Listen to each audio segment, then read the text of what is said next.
Olá, que bom ter você aqui novamente. Espero que esteja tudo indo bem. Dessa vez, seguiremos com uma compreensão do estudo técnico preliminar enquanto instrumento muito caro para se buscar a eficiência administrativa e também para a valorização do planejamento, especificamente do planejamento das contratações públicas. Assim, podemos reforçar e aprofundar o que já vimos na aula anterior, que o ETP busca alinhar as contratações da administração pública ao interesse público, devendo avaliar sempre a necessidade apresentada, a sua melhor solução naquele momento. Ah tá, mas antes de continuar, queria aqui novamente fazer aquele combinado com você.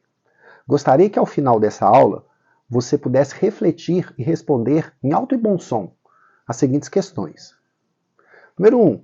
De que forma o ETP auxilia na busca da eficiência administrativa? Número 2. O ETP visa somente a eficiência econômica? Número 3. A eficiência deve ser buscada pelo agente público ou somente pelos órgãos e entidades da administração pública? E número 4. Por que o ETP pode ser compreendido também como instrumento de planejamento? Estamos novamente combinados? Então ótimo, vamos continuar. Olha, retomando, né? A gente não combinou que o ETP é documento preliminar da fase de planejamento? Então, dessa forma, ele permite a análise de riscos e, consequentemente, a viabilidade da contratação em si, antes de ser feita, porque, afinal de contas, depois da caca feita, já era, só resta limpar, né, gente? Agora, sei que você está cansado de ouvir essa história de ser eficiente, mas vamos entender o peso disso na administração pública? Primeiro, estamos falando aqui de um daqueles princípios constitucionais expressos para a administração pública, ali no caput do artigo 37 da Constituição Federal, né, o LIMP. Está junto ali com legalidade, impessoalidade, moralidade e publicidade. Sentiu o peso? Sentiu a responsa? Pois bem, o princípio da eficiência passou a estar expresso na Constituição somente em 1998, com o advento da Emenda Constitucional número 19, de 1998. Mas muita atenção, ele já existia e já era previsto em outras normas, como o Decreto-Lei 200, né, de 1967.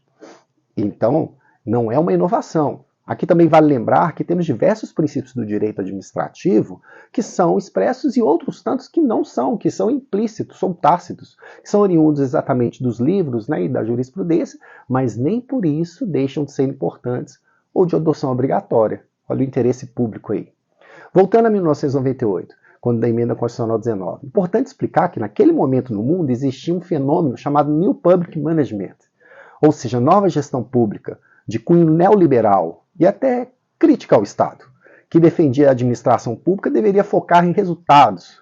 Nessa época, houve um esforço muito grande de trazer aspectos do setor privado para o setor público, como focar na satisfação do cidadão, agora como consumidor, e, de certa forma, combater terríveis disfunções da burocracia weberiana, como apego aos meios, né, mesmo que as pessoas morressem literalmente por causa de um formulário, de uma via a mais.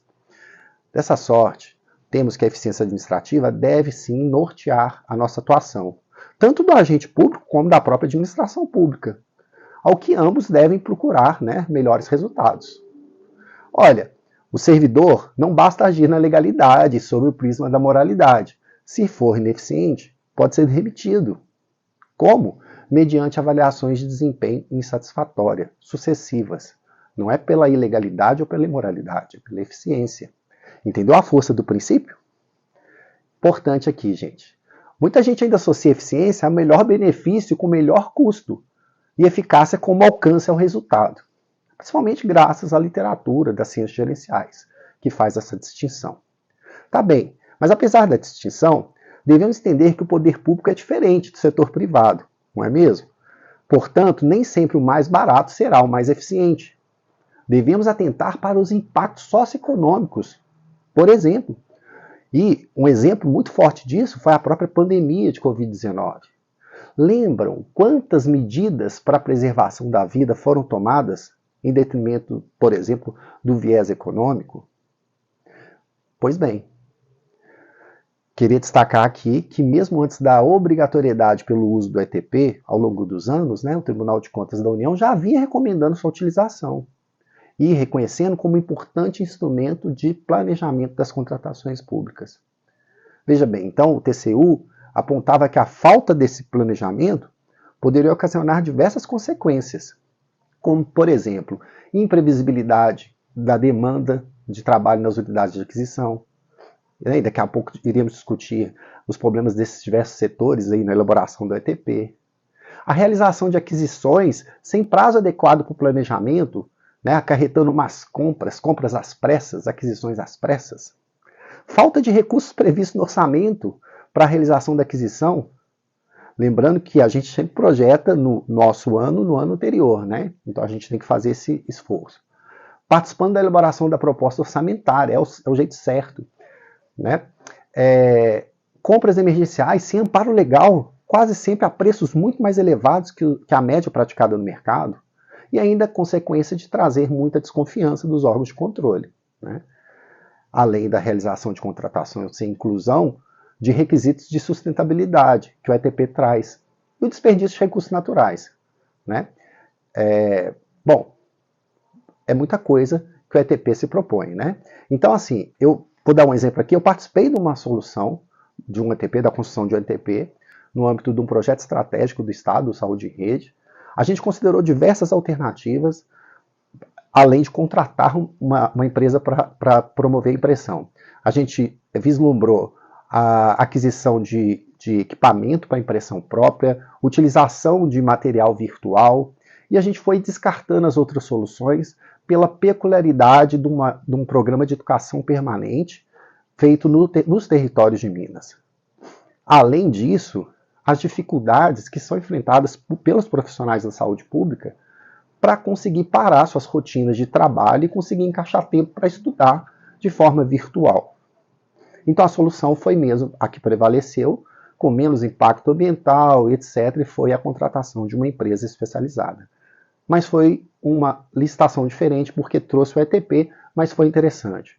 Tivemos mais convicção da nossa escolha. Bom, ficamos por aqui. Espero que esteja curtindo e novamente te convido a continuar comigo na próxima videoaula também sobre o ETP. Até lá!